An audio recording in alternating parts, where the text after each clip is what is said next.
Racy Martin. Speaker, thank you very much. So I rise on behalf of New Zealand First to address the Films, Videos and Publications Classification Interim Restriction Order Classification Amendment Bill, long title, small bill. New Zealand First will support this bill to select committee only at this stage. Now, I want to pick up on a couple of things that have been said. Apart from the visual image of Chris Bishop riding in on a horse and saving the day and so on and so forth, which nobody really needed. Let's get real. The National Party didn't need to talk about a hero riding in right now either. But many of the contributors this evening have talked about the book, Into the River, being an award-winning book, and it was. But let's talk about where this conversation started.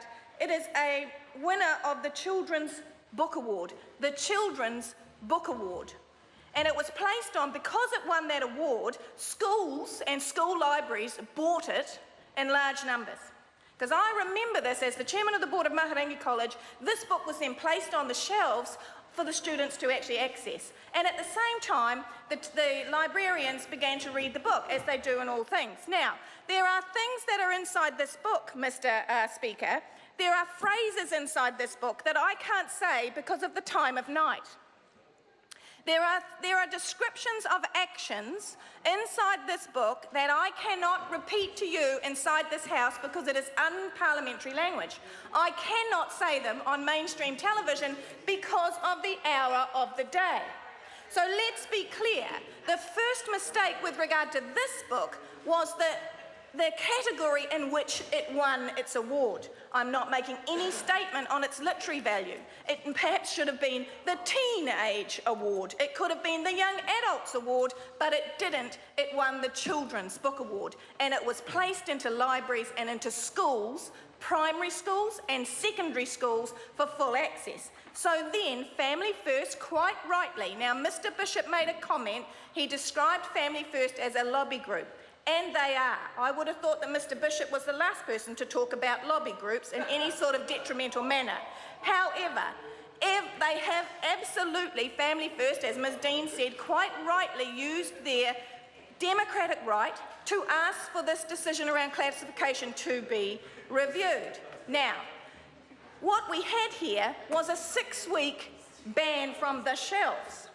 So the error in the first instance, I believe, was actually by the wrong award for this particular book. Then it had a classification of R14. It went onto the shelves. I don't know how many members over there have read any part of this book. Hands up. Anybody read it? No. Right. But you haven't read the book. So you're going to make a decision. That member's going to make a decision in ignorance. And I find that very interesting. But it's pretty much standard for that particular member. So that particular member is in ignorance, and the man behind him continues on that pathway. But what we're talking about here is, and what we, New Zealand First, want to make sure that happens at Select Committee is, we want to hear the voice of all of the community around what this might do.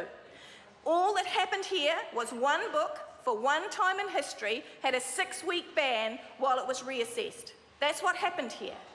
Now, is it necessary to change the whole law because of that? Was it a single one-off incident? Mr. Naylor, I know you're going, but please try to concentrate. Was it a single one-off incident that we don't need to change the whole of legislation for? And that's what New Zealand First will be looking for.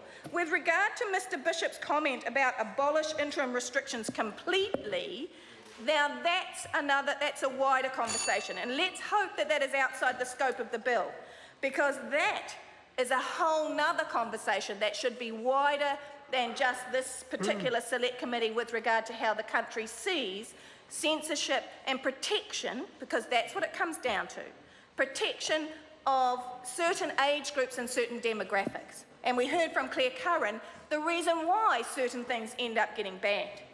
So what we're talking about here, and as I say, New Zealand First will support this bill at first reading to Select Committee only at this stage, and I have explained that to the member whose name is on this bill. But we want to hear, and I'm hoping that I'll sup in on that Select Committee just to liven it up a bit so that I can hear all the submissions that should take place. I hope that Family First comes forward, and I hope the Chief Censor themselves come forward to actually contribute. Kia ora.